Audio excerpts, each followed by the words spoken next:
유다서 1장 1절 봅니다.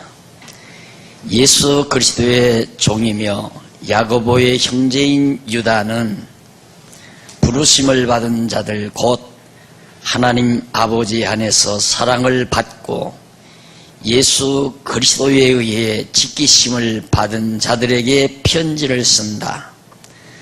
너희에게 긍휼과 평강과 사랑이 더욱 많을지어다. 2절까지 봉독했습니다.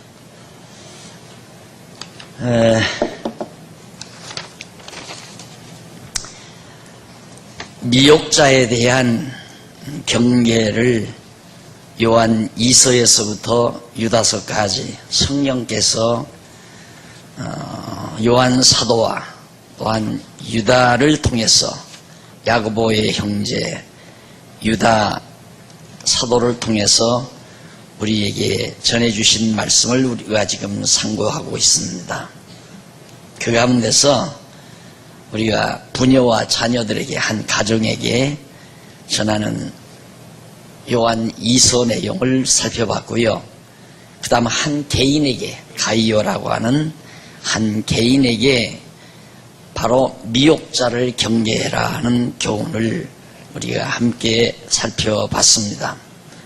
오늘은 유다라고 하는 야고보의 형제 사도를 통해서 유다 종을 통해서 바로 이 미혹자를 경계해라 하는 마지막 대목을 우리가 지금 살펴보고 있는 겁니다. 교회 되는 데 있어서 가장 중요한 것은 미혹자를 경계하는 일입니다. 여기서 미혹자라고 하는 것은 대표적으로 예수가 그리스도라는 사실을 부정하는 자들, 바로 적그리스도를 말하는 거죠. 그리스도를 대적하거나 부인하는 자들. 어제 밤늦게 이스라엘에서 전화가 왔는데요. 이스라엘에도 기독교가 있답니다. 신약 성경을 보는 기독교가 있는데, 근데 그 기독교가 예수가 그리스도라는 사실은 안 믿는답니다. 그래가지고 안타까워서 전화를 하는 내용을 제가 들었습니다마는, 예수를 그리스도로 믿는다고 하는 것은 그리 쉽지를 않습니다.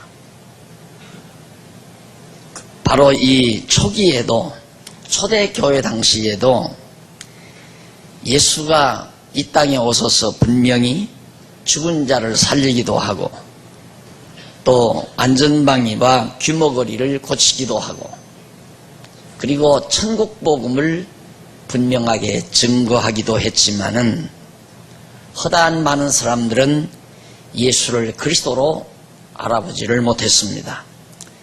당시의 사람들은 그리스도를 기다리고 있었습니다. 메시아를 기다리고 있었습니다. 유대인들이 바로 로마 학정 아래서 헤롯이라는 분봉왕이 유다 백성들을 다스리고 있었지만은 완전히 로마 제국의 앞잡이입니다.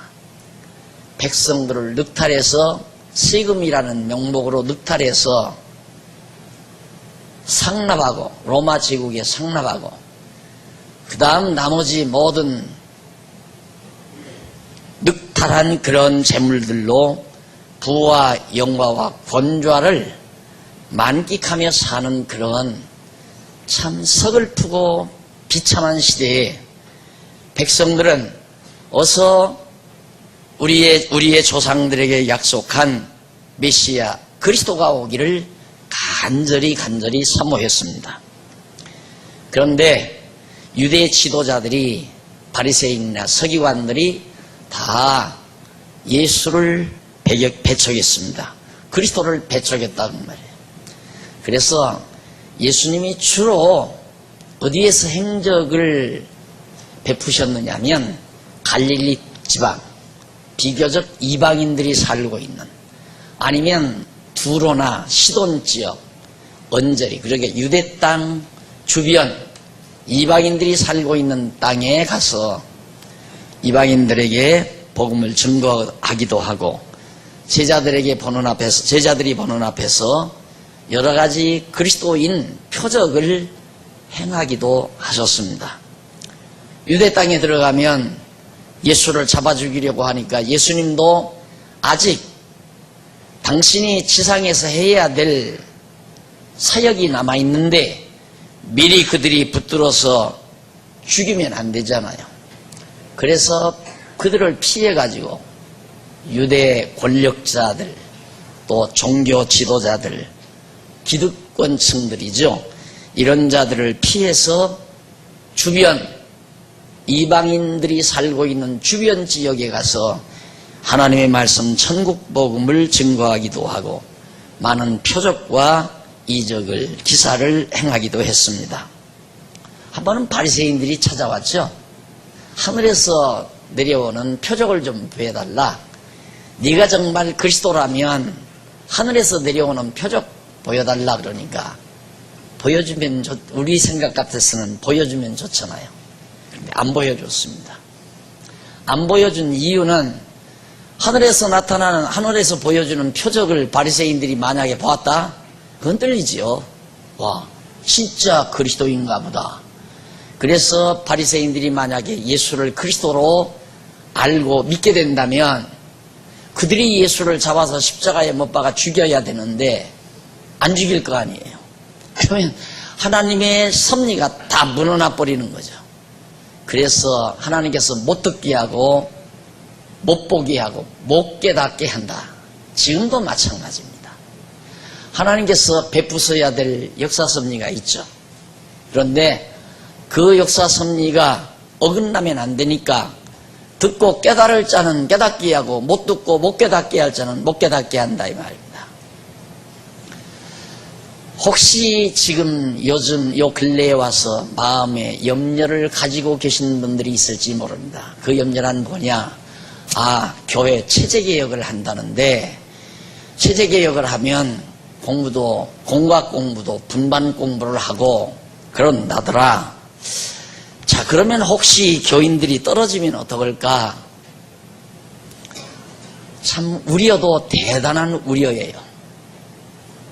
그 걱정 안 해도 됩니다. 여러분은 제가 속된 말로 배짱이 좋아서 교인들 나오갔으면 나오고 말갔으면 말라 이러는 줄 알지만 배짱이 아니에요. 절대 배짱이 아니에요.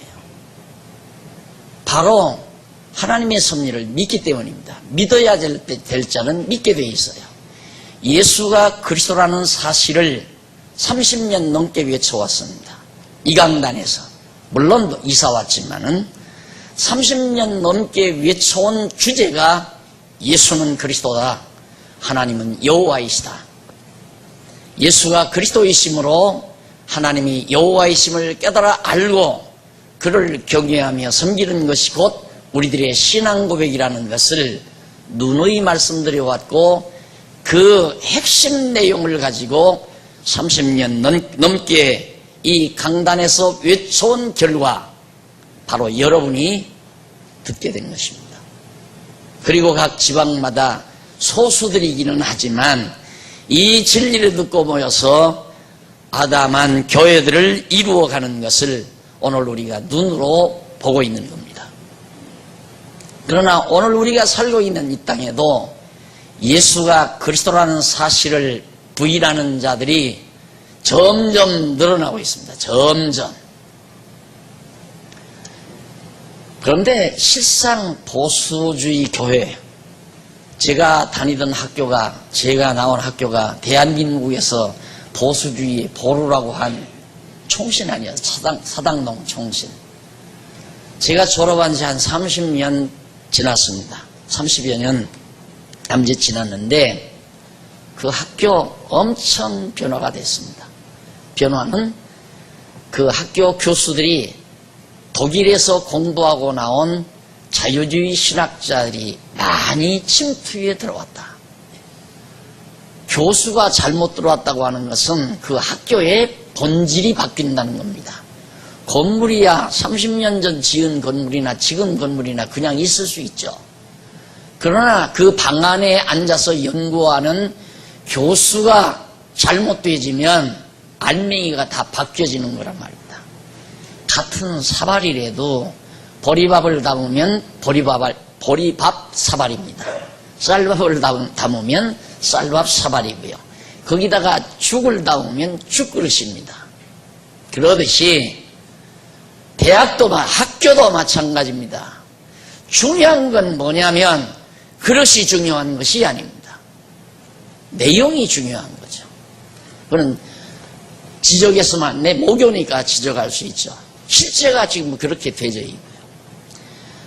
보수주의의 보루라고 하는 신학교가 그렇게 되진 연유는 저부터도 학교에서 예수가 그리스도라고 하는 핵심 진리를 그렇게 두드러지게 배워보지를 못했습니다.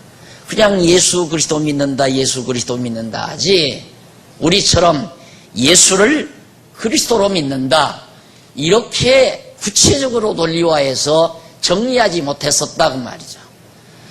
그러니까 보수주의나 인본주의나 이런 모든 신학들이 예수를 그리스도로 믿는 진리를 중요하게 여기지 않고 있다는 것이 오늘 우리 한국 교회의 실정이라는 사실, 이걸 우리가 알아야 돼요.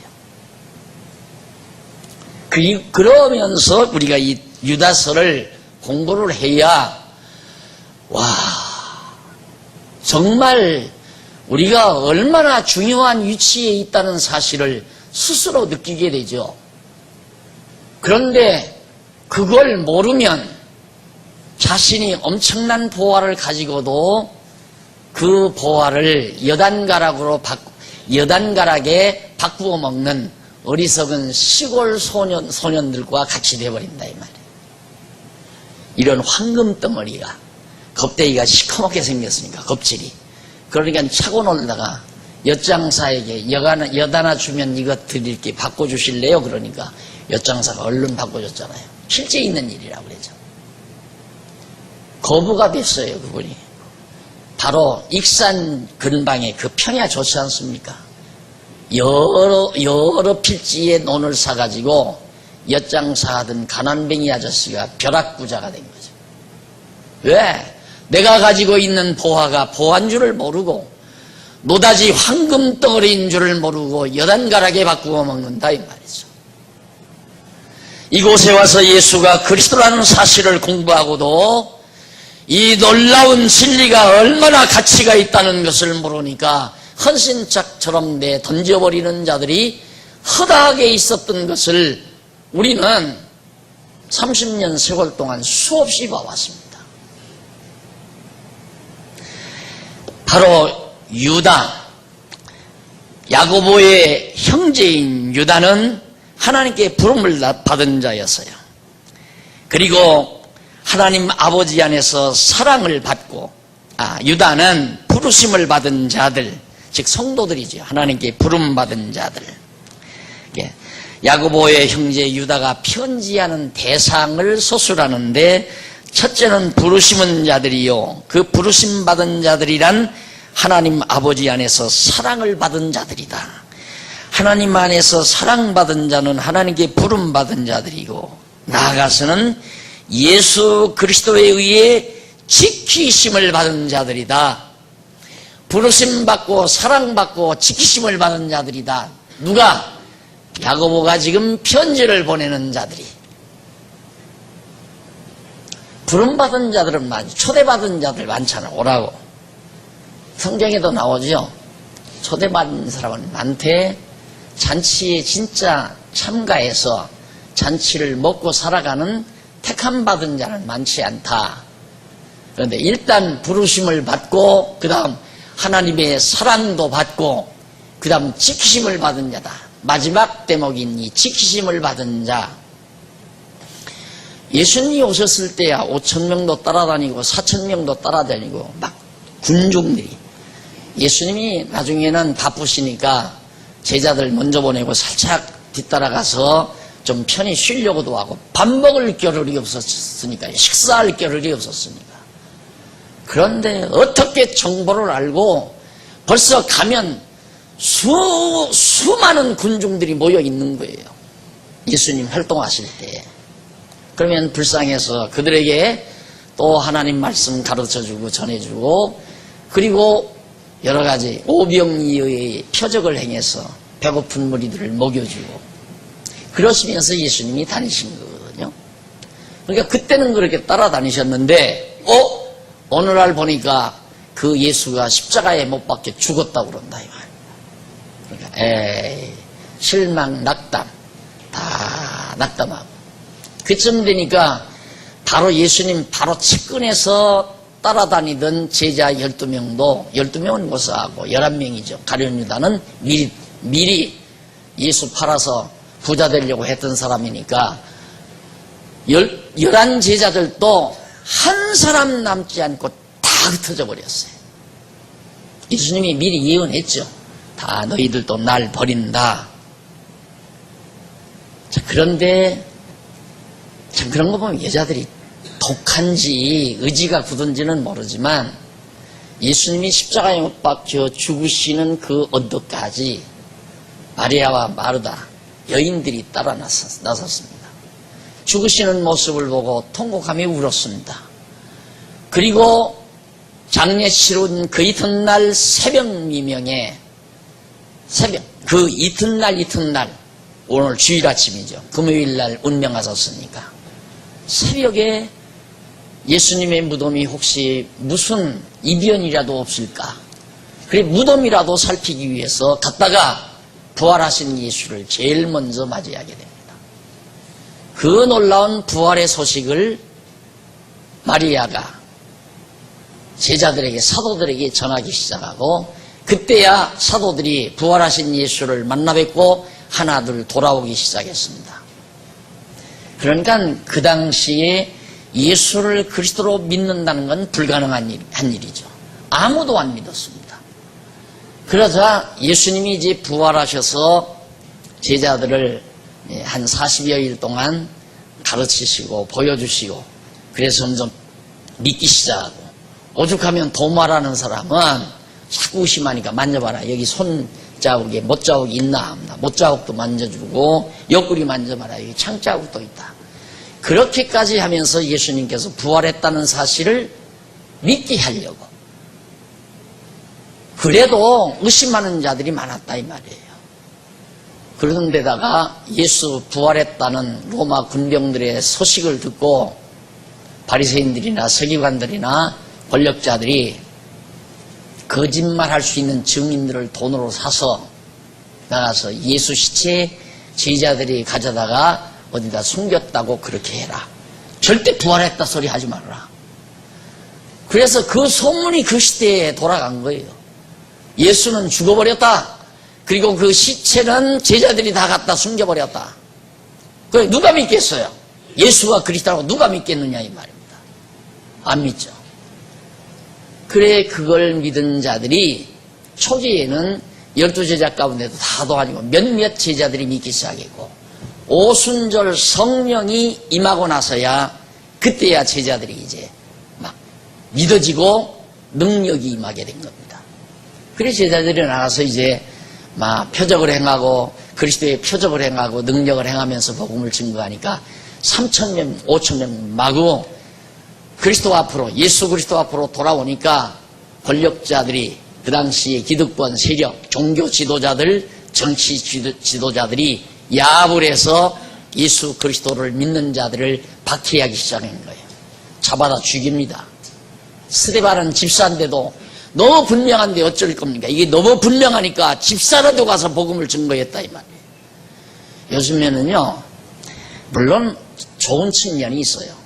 하나님의 말씀은 제대로 말씀을 깨닫고 수련을 쌓은, 그리고 확고한 지식을 가지고 있는 자가 전해야 된다 해서 목사만 하나님의 말씀을 증거해라. 그게 법적으로 그렇게 만들어 놓은 거거든요. 그런 식으로. 근데 초대교회 때는 집사도 복음 전했잖아요. 스데반이 집사였어요. 집사가 복음을 증거하다가 돌에 맞아 죽었잖아요. 너무 분명하면 안 전할 수가 없죠. 어떻게 목사만 복음을 증거해요? 누구라도 전할 수 있죠. 누구라도. 확실하고 분명하면. 이렇게 해서 정해지니까 기독교를 박해하고 예루살렘 교회를 핍박하고 잡아 죽이고 야고보를 목베어 죽여버리고 이러니까 막 흩어져 도망가기 시작했다 이 말이다. 산지사방으로. 그렇게 해서 결국은 뿔뿔이 흩어지자마자 사도 바울이 뒤늦게야 예수가 그리스도의 심을 깨닫고 나가서 증거해서 이방인 교회에 복음이 증거되고 예수가 그리스도인 진리가 전파되기 시작했잖아요. 그렇게 전파되기 위해서 유럽 대륙을 누비기 시작하니까 3세기, 4세기 때 와서 또 권력자들이 야 이거 교회를 다 걷어잡아서 우리 수하에 넣어야 되겠다 해가지고 로만 캐토릭이 구체적으로 등장을 해서 결국 예수가 그리스도라는 진리를 까마득하게 다 감춰버리고 그건 다 덮어버리고 성모 마리아 앞세우고 교황을 앞세우고 지옥 보내고 천국 보내고 하는 권한이 교황에게 있다. 로마 교황청에 있다. 이렇게 해서 세계교회를 걷어잡았다. 거의 15세기까지 16세기까지 온 거예요. 그런 사상이. 그러니까 예수가 그리스도로 믿는다는 진리가 그렇게 흔해 빠진 진리가 아니라는 얘기죠. 그러다가 종교개혁이 일어났잖아요. 종교개혁이 일어나니까 또 잡아다 주겠잖아요. 모조리 죽여놓고 그것도 한이 안 풀려서 죽은 시체들 뼈채 다 걷어잡아가지고 불에다 다 태워버렸잖아요. 이렇게 잔인한 역사를 거치면서 어떻게 우리 장안중앙교회가 예수가 그리스도라는 이 진리를 간직하게 됐는가?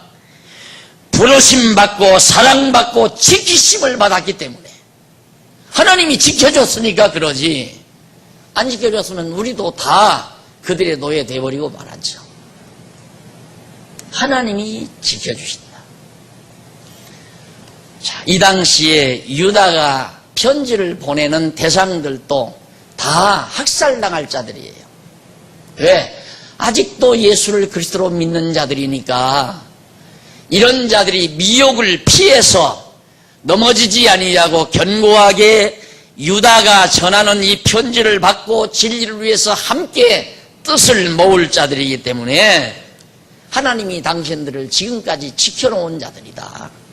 지키지 아니한 자들은 다 저들의 노예가 돼버렸고 저들의 예속물이 다 돼버리고 말았다 그 말이죠. 그들에게 바로 긍휼과 평강과 사랑이 더욱 너희에게 좀 많기를 원한다는 인사를 남기면서 본론으로 들어갑니다. 왜 사도 바울은 이렇게 인사를 남기고 무슨 말을 하려는 건가? 2장 3절로부터 사랑하는 자들아 우리가 함께 받은 구원에 대하여 내가 너희에게 편지 쓰기를 간절히 원하던 중에 성도들에게 단번에 주신 믿음을 위해 힘써 싸우라고 너희에게 편지를 써서 권면해야 할 필요를 느꼈다. 내가 왜 이 편지를 왜 쓰는가? 사랑하는 자들이고 우리와 함께 받은 구원에 대하여 내가 너희에게 편지 쓰기를 구원에 대하여 내가 너희에게 편지 쓰기를 간절히 원하던 중 그동안 편지를 써야 되겠다 그렇게 원하던 중에 이제 성도들 너희들에게 단번에 주신 믿음을 위해 믿음이란 단번에 딱 주어버린다 이 말이에요. 이 믿음을 위해 힘써 싸우려. 올바른 믿음 이게 뭡니까? 예수가 예수를 그리스도로 믿는 이 믿음을 위해서 힘써 싸우라고 내가 편지를 쓸 필요가 있다고 느꼈다. 그래서 내가 이 편지를 쓴다. 그 이유는 4절에 나오죠. 어떤 이들이 몰래 들어왔기 때문이다. 이 어떤 이들은 거짓 선생들이에요. 거짓 선생들. 이 강단에서 사회정의를 부르짖고 그리고 축복을 부르짖고 그리고 성공을 부르짖고 이거 다 유혹자들이지요. 유혹자들. 사회정의.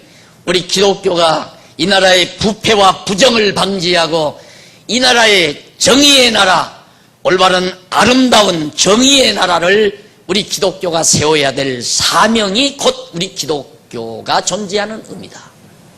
그렇듯하죠. 그걸 사회복음주의라고 해요. 그런 쪽이 많습니다. 안 그러면 이제 복받아라. 이제 무속으로 나가는 거예요.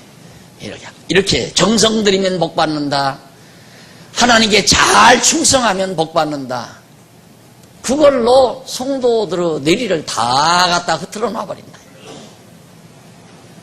예수가 그리스도라는 진리를 들으면 졸음이 오지만 복받는다는 얘기를 아멘 할렐루야 하고 잠이 벌떡 깨는 그런 성도들로 다 만들어 놓은 거예요.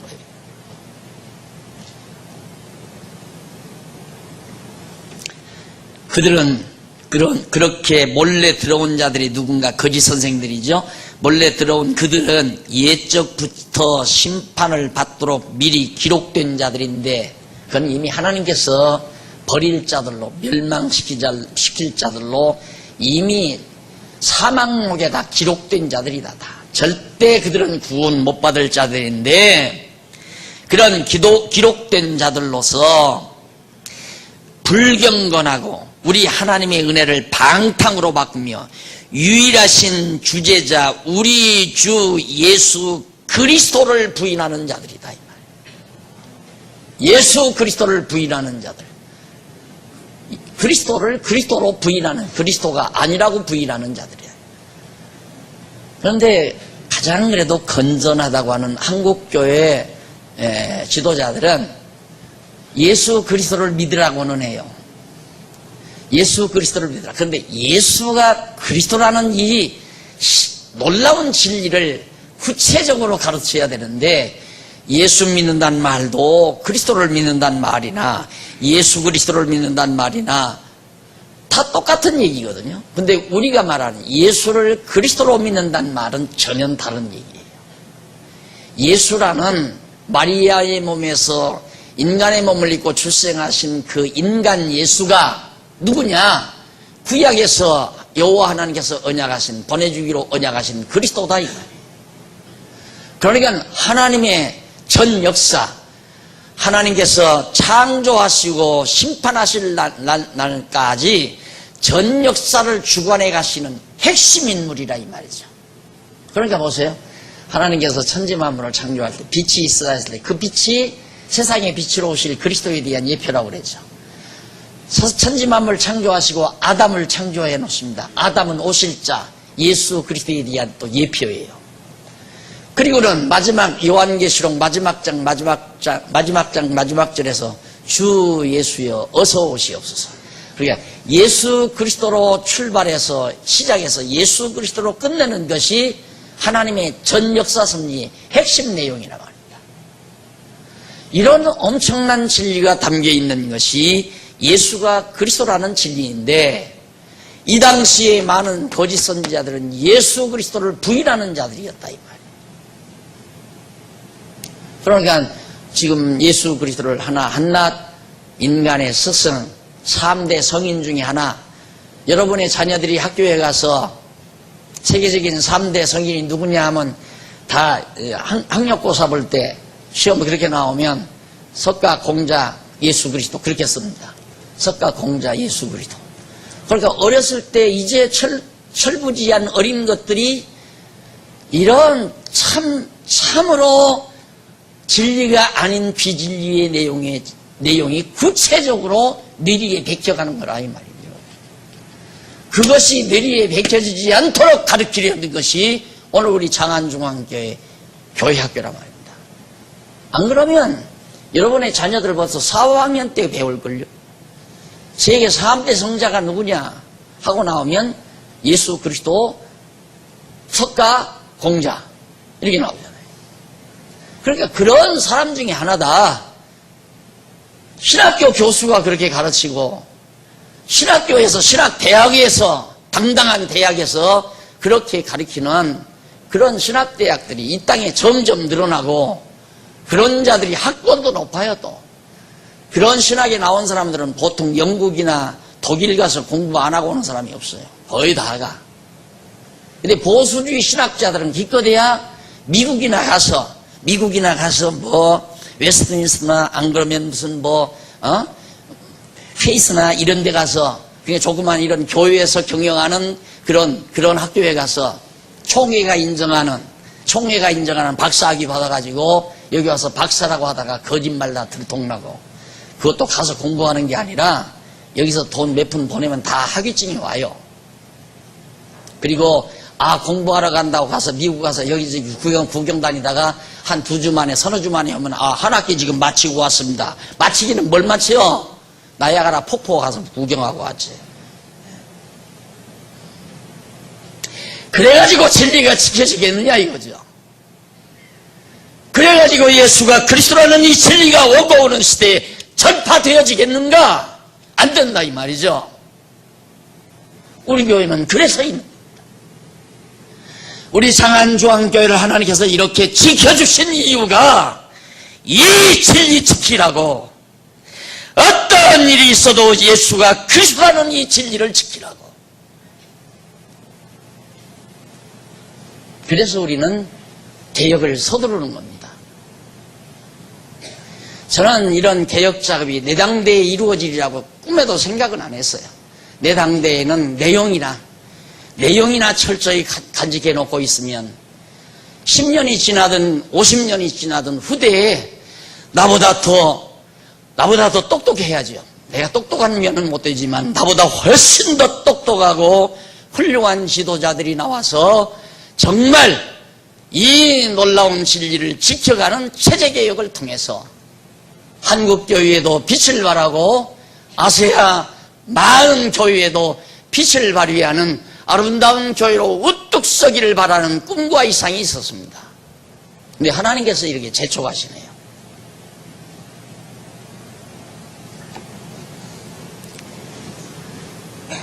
그들이 누구냐면, 가만히 교회 안에 들어온 자들이 누구냐면 우리 주 예수 그리스도를 부인하는 자들이 들어왔다.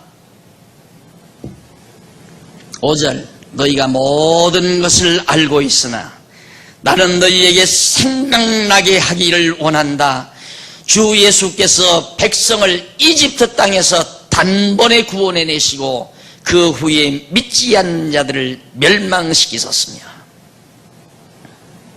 너희가 모든 걸 다 30여 년 동안 외쳤으니까 우리는 다 알잖아요. 그래서 우리는 너무도 흔하게 알기 때문에 소중함을 모를 수가 있어요. 이게 답답한 거예요. 여러분들이 알고 믿는 진리가 얼마나 소중하고 귀한 것인가를 망각할 수 있다 이 말이에요.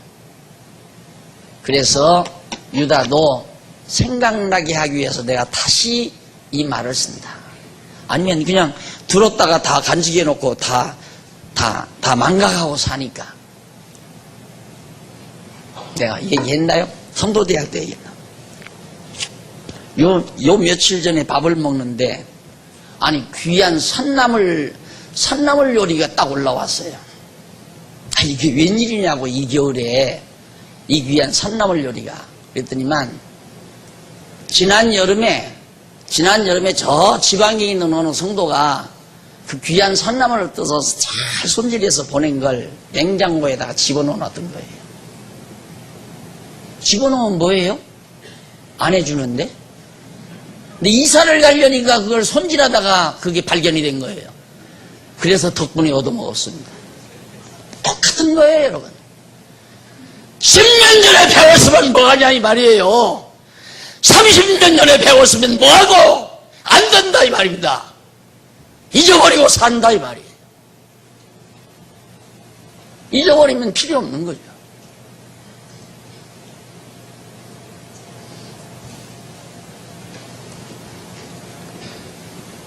그거 잊어버리고 이제 자꾸 현실적인 것만 자꾸 두르는 거예요.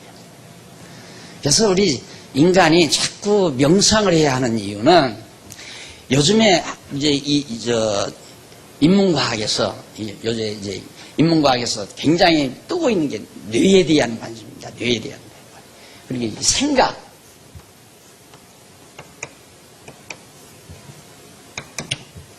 이 생각이 도대체 뭐냐? 저는 말씀드렸잖아요. 이 생각. 생각이 도대체 생각의 좌수가 어디고 마음이냐 두뇌냐 이것도 있고 어떻게 해서 생각이 만들어지느냐. 우리 쉽게 말씀드렸잖아요. 생각은 기존 정보 플러스 현실 정보, 이거에 따라서 여기에 하나 더 중요한 거 더 하는 게 있는데, 하나님의 깨닫게 하심, 그리고 하나님의 감동이죠. 성령 감동.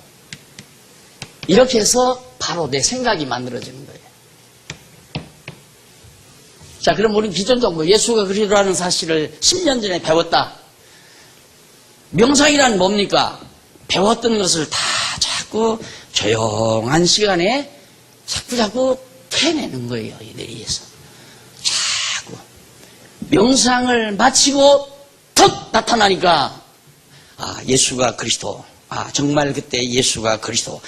구약에서 언약된 예수가 구약에서 여호와께서 언약하신 그리스도다.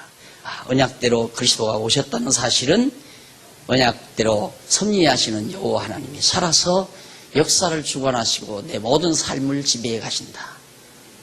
명상이 됐잖아, 이제 거기까지. 그런데 현실을 딱 오니까, 집에 오니까 여보, 부도 났어. 전화 왔다, 이게.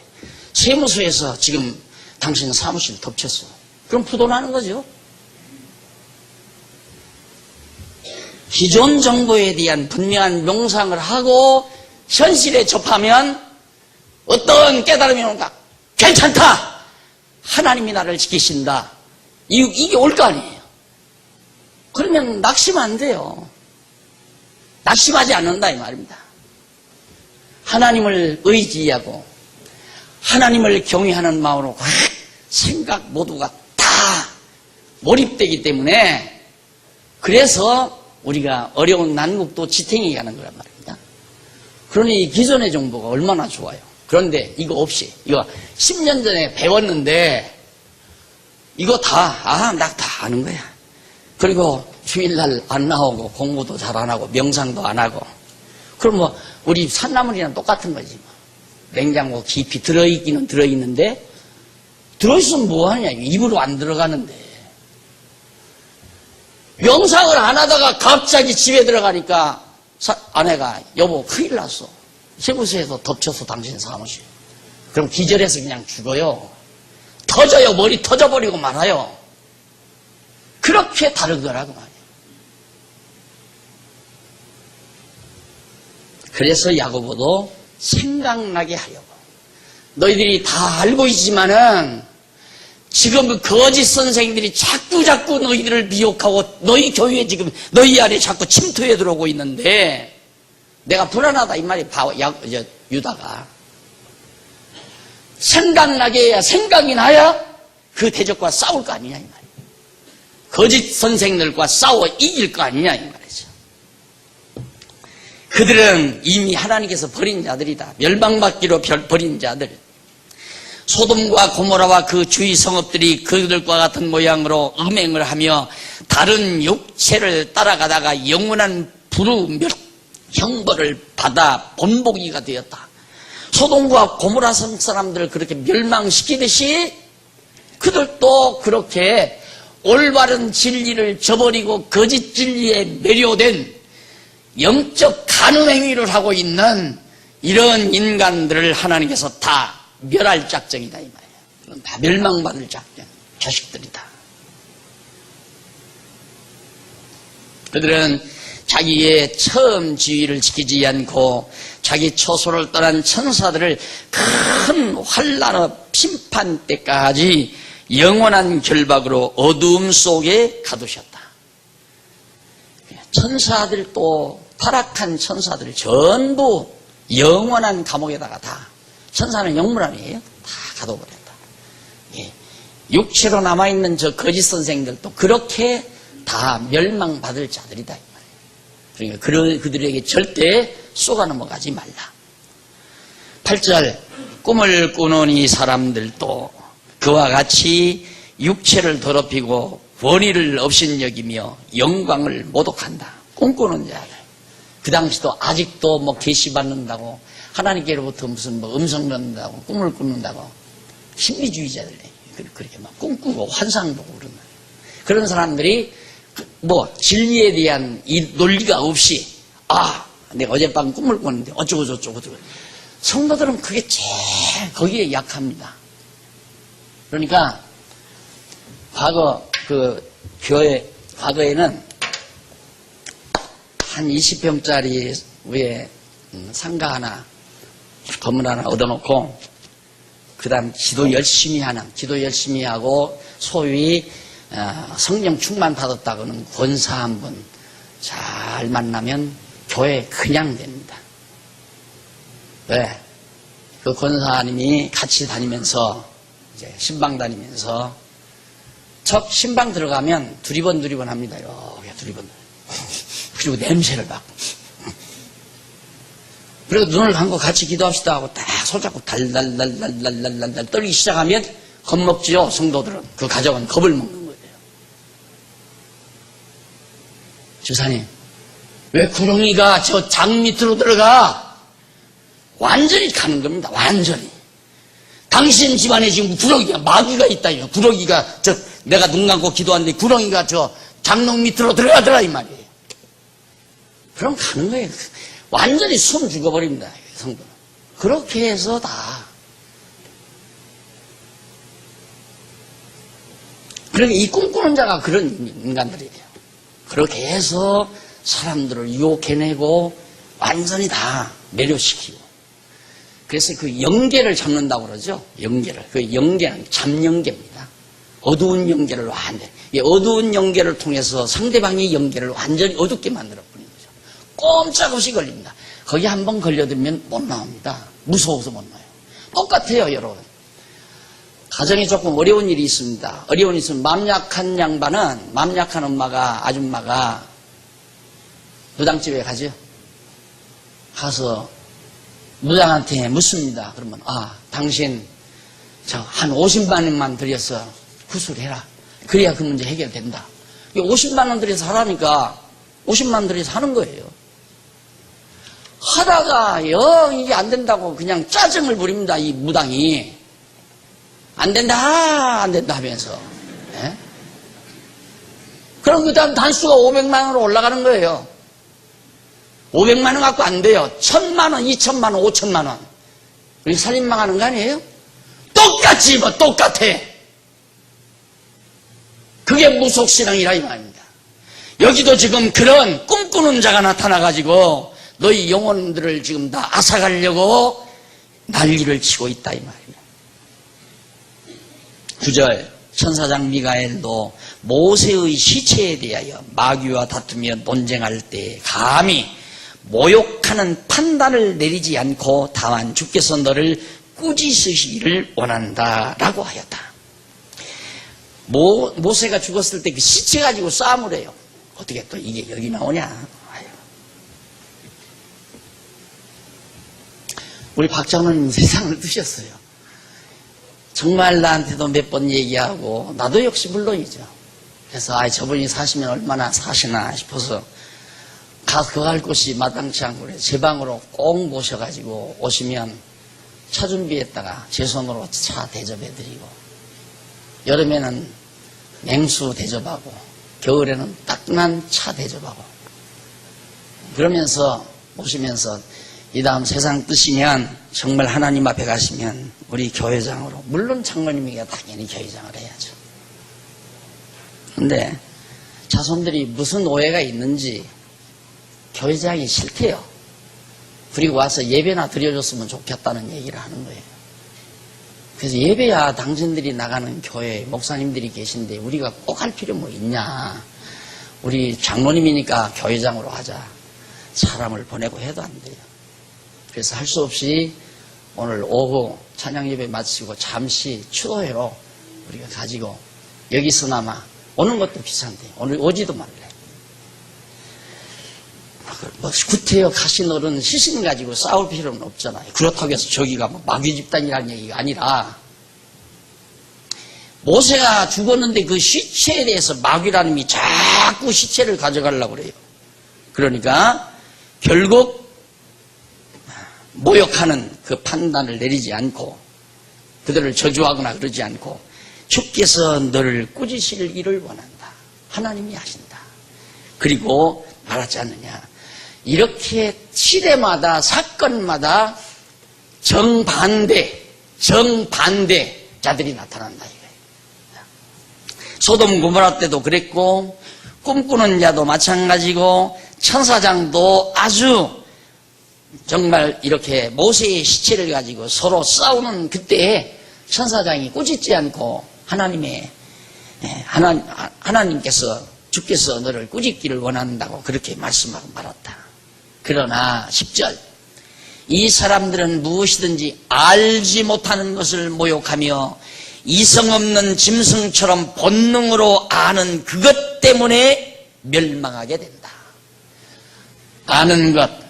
그러니까 거기 보면 그러나 이 사람들은 무엇이든지 알지 못하는 것을 모욕하며 이성 없는 보통 이성, 감성 그러죠? 감성. 이게 신학적으로 굉장히 예민한 부분입니다. 예민한 부분. 독일에서나 저 유럽 지역에서 공부하고 오신 신학자들 또 뭐 이쪽 미국 쪽도 마찬가지예요. 인간이 자연인이 이 세상에 태어난 자연인이 지금 우리들이 다 이성 안 믿는 사람도 이성이 있다고 생각하잖아요. 이성이 있다. 우리 성경신학교 입장에서 자연인들 중생하지 못한 자의 이성은 죽은 이성이다. 예, 그건 제대로 된 이성이 아니다 이 말이에요. 그 이성이 거듭나야 올바른 이성. 그러니까 이성 중에 죽은 이성과 다시 거듭난 이성. 죽은 이성은 하나님을 몰라요. 알 수 없어요. 무지. 알 수 없단 말입니다. 정말 중생한 이성이라야 하나님을 알게 돼요. 하나님을 알 수 있어요. 중생한 이성은 떠오르는 태양만 보고도 하나님이 인정해요. 중생한 이성은 자라나는 풀 한 포기만 보고도 하나님을 알 수 있어요. 그러나 중생하지 못한 이성은 태양 보고 하나님 모릅니다. 풀 한 포기 나는 거 보고 하나님 몰라요. 그거 모른다 이 말이에요. 그런데 지금 자유주의 신학자들은 이걸로 알 수 있다고 하는 거예요. 그게 이성이라. 베드로가 뭐라고 합니까? 여기 유다가 뭐라고 합니까? 잡혀 죽기를 위해서 난 짐승 같아서 그 말이에요. 잡혀 죽기 위해서 난 짐승 같아서. 자, 거기 보면 그러나 이 사람들은 무엇이든지 알지 못하는 것을 모욕하며 이성 없는 짐승처럼 짐승 없는 건가? 본성, 감성이라고 하는데 본성이라고 합니다. 본성. 이성 없는 본성. 이성 없는 본성이면 감성이에요. 그건. 본성에서 이성을 빼버리면 감성만 남으니까. 그래서 본능이죠. 본능. 본성이 아니라 죄송합니다. 본능. 감성이나 본능이나 본능. 인간 본능. 그냥 타락된 인간이 이 세상에 태어나면 본능이 있어요. 근본적으로 가지고 있는 어떤 본능. 그게 뭐냐면 먹고자 하는 본능. 그 다음 남을 이겨먹고자 하는 본능. 명예욕, 식욕, 성욕 이거 다 본능이에요. 그건 이성과 아무 관계가 없어요. 그러니까 이런 이성 없는 짐승, 이성 없단 말은 이 죽었기 때문에 없단 말이거든요. 이런 자. 그러니까 예수를 믿고 성경을 깨달아 거듭나고 중생한 이성이 없으면 짐승이나 똑같아요. 그러니까 요즘 보세요. 아이들 교육을 시키는데 유아들 3살짜리 4살짜리 그 텔레비에서 요즘 유아교육 나오잖아요. 근데 전부 다 돼지, 곰, 코끼리 이런 걸 사람으로 그렇게 이렇게 대칭해가지고 말하게 만들고 놀게 만들고 그러잖아요. 어려서부터 짐승이나 나나 똑같은 거구나. 그걸 은연중에 다 심어주는 거예요. 아니 그냥 이쁜 애기들 안 이뻐도 좋아. 애기는 다 이쁘잖아요. 무조건. 그냥 애기들이 나와서 노는 대로 그렇게 하면 좋은데 왜 코끼리를 등장하고 나도 그 교육을 받아가지고 할아버지 옛날 얘기 해달라면 뭐 토끼가 거북이하고 어쩌고저쩌고 그 말 하다가도 아차 내가 이걸 안 해야 하는데 그런데 알아듣기를 그렇게 안 알아듣더라고요. 토끼가 언니하고 동생하고 살았는데 그냥 언니는 지고 동생은 이제로 생각하는 거예요. 그러니까 할아버지는 영 엉망으로 말을 하는데 어린 것이 제대로 알아듣더라니까. 진승이에요. 결국 진성문화 만들어가잖아요. 진성문화로 만들어가자. 이 현대문화가. 현대문화, 개방문화, 현대문화 이것이 다 진성문화 만들자는 얘기예요. 만드니까 자꾸 모든 법을 폐지하자. 인간의 본능을 억압하는 것은 폐지하자. 이것이 개방사회고. 갈 길 어디 있어요? 그러니까 결국 이성 없는 짐승 같아서 인간의 본능만 작용한다. 교회 지도자도 그런 지도자는 그 다음 어떤 행동을 하는가? 본능만 작용하기 때문에 그 다음 11절 보세요. 그들에게 화가 있을 이성 없는 짐승처럼 본능으로 아는 그것 때문에 멸망하게 된다. 그들에게 화가 있을 것이다. 그들은 가인의 길로 갔고 품삯을 위하여 발람의 어그러진 길로 몰려갔으며 고라의 반역을 따라 멸망하였다. 가장 이 본능 중에 하나가 무력입니다. 무력, 재물욕. 그래서 사람이 재물욕에서 벗어난다는 것은 얼마나 어려운 건가. 그래서 성경은 하나님과 재물을 겸하여 섬길 수 없다. 이성 없는 인간으로서 하나님을 섬긴다는 건 절대 불가능합니다. 그러니까 하나님을 섬기는 것이 목적이 아니라 하나님을 섬기면 복받아서 부자 된다! 이렇게 해야 된다 이 말이죠. 하나님을 섬기는 게 목적이 아니라 부자 되는 게 목적이다. 해야 사람들이 혹할 거 아니에요. 그러니까 구름대처럼 모이는 거예요. 부자 되려고. 물질 찾아서 돈 많이 번다니까 축복해서 사업 잘 된다니까 그것이 한국교회의 지배적인 흐름 아니었어요? 이거 막을 수 없습니다. 재물과 하나님 겸해서 못 섬긴다. 재물 섬기면 하나님 저리 가라 해요. 하나님 섬기면 재물은 점점 멀어가는 게 아니라 뒤로 놓는 거죠. 따라오는 거죠. 하나님 섬기며 사는 자에게 하나님께서 필요한 만큼 공급해 주신다는 거. 그걸로 그렇게 재물을 섬기지는 따라가지는 않는다 이 말이에요. 재물이 내 뒤에 따라오는 거지. 그래서 본능은 욕심, 재물에 대한 욕심. 그래서 그들은 품삯을 위하여 발람의 어그러진 데로 갔다. 이거 다 알죠. 모세가 백성들 데리고 자 에돔 땅 에돔을 지나서 그다음 모압 땅으로 이렇게 갔는데 거기 쳐들어오잖아요. 전쟁이 벌어집니다. 이제 이스라엘 백성하고 모압 왕 발락이라는 모압 왕이 자기네 선지자 발람이라는 선지자가 있었어요. 저 족속들을 저주를 해라. 그렇게 가서 저주하려니까 저주가 나오질 않는 거예요.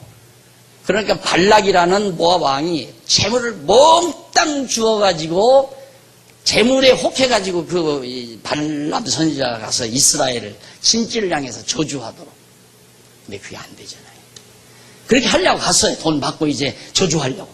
가다가 말을 타고 가는데 이놈의 말이 말을 하는 거예요.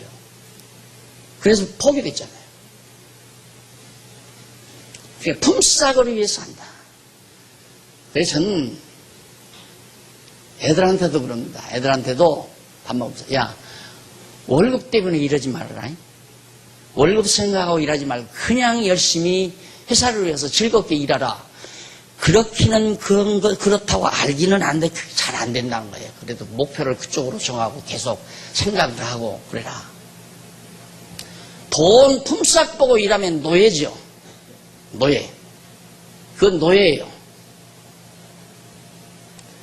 성경이 사장이 돈을 많이 주든 안 주든 그거 그들도 보지 말고 너는 내 할 일만 성실히 해라. 그렇게 안 하는 이유는 저 사장이 나를 돈 안 준다고 생각하는 거예요. 목회도 똑같습니다. 목회도. 교인들이 당회가 재직회에서 나 돈 많이 안 준다 이렇게 생각하면 목회 못해요. 이제 하나님께서 금년에 이만큼만 가지고 살라고 하신다 이렇게 생각해야지. 그렇게 생각해야지가 아니라 그런 거예요. 만약에 내가 목회자인데 목사인데 내가 꼭 돈이 많이 필요할 것 같으면 하나님께서 당회원들의 마음을 감동하고 재직들의 마음을 감동해서 더 사례를 좀 더 해야 됩니다 하고 한다 이 말입니다. 그걸 믿어야 목회하지. 많이 주면 목회하고 많이 안 주면 안 하고. 교회가 그거 아니에요. 교회만이 아니라니까. 여러분의 회사도 마찬가지예요. 월급 많이 주면 잘하는 척하고 월급 많이 안 주면 눈가림이나 슬슬하고 그건 하나님의 사람이 아니죠. 교회에서 후대하면 열심히 일하고 후하게 대우 안 하면 돈 준 만큼만 한다. 뭐 하는 짓이야 지금? 뭐 하는 짓이야? 돈 보고 일하나요? 돈 보고 일어나느냐 이 말입니다.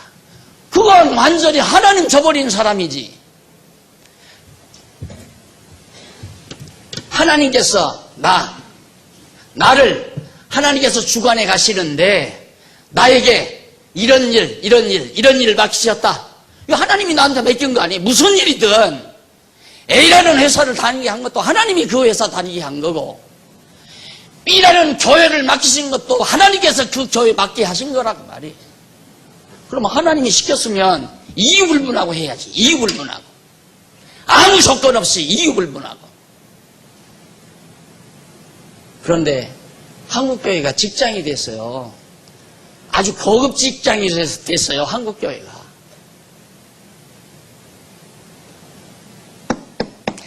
펌스악을 위하여 발람이 어그러진 길로 몰려갔으며 고라의 반역을 따라 멸망하였다.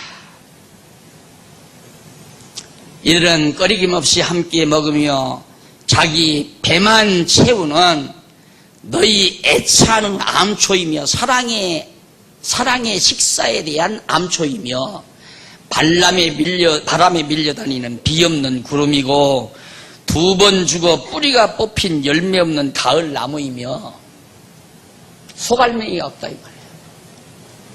이들이 다 진짜 알맹이가 없는 인생들이다. 자기 수치의 거품을 내뿜는 바다의 거친 파도이며 떠돌아다니는 별이니 그들에게 캄캄한 어두움이 영원히 예비되어 있는 자들이다. 그런 거짓 지도자들을 조심해라 이 말이에요. 그런 거짓 지도자들을 조심해라. 예수가 그리스도라고 가르치지 아니하고 예수 그리스도를 반역하는 그 거짓 지도자들. 왜? 예수 그리스도 하면 예수 그리스도에게 충성이 다 갈 거 아니에요. 예수님을 위해서, 주를 위해서, 하나님을 위해서. 그러지 않으니까 자기에게 충성하라는 거예요. 나에게 순종하는 것이 하나님께 순종하는 거고 나를 대접하는 것이 하나님을 잘 대접해 드리는 거고 다 그러잖아요. 다 그렇게 가르치잖아요. 거의 다 많은 사람들이. 오늘 그만하죠. 네? 오늘 그만하고 다음 시간 14절부터 우리 하도록 한번 더 기도하십니다. 하나님 아버지, 우리 30여 년 넘는 세월 동안 예수가 그리스도라는 이 진리 때문에 오늘 우리들이 지금까지 여러 가지 시련과 역경과 많은 환난을 겪으면서도 당당하게 오늘의 교회, 주님의 몸된 교회에 귀한 하나님의 백성으로 자리 잡게 하심을 감사합니다. 이것이 하나님께서 우리를 지켜주셨기 때문임을 오늘 또 말씀을 통해서 분명하게 깨달았습니다. 하나님 아버지여, 이 진리가 얼마나 소중한가를 깊이 깨닫고 어떠한 일이 있더라도 이 진리만은 오고 오는 세월 지켜서 전승하는 일에 우리의 삶을 묻어버리는 슬기롭고 지혜로운 종들 되게 해 주시옵소서. 예수님 이름으로 기도드립니다. 아멘.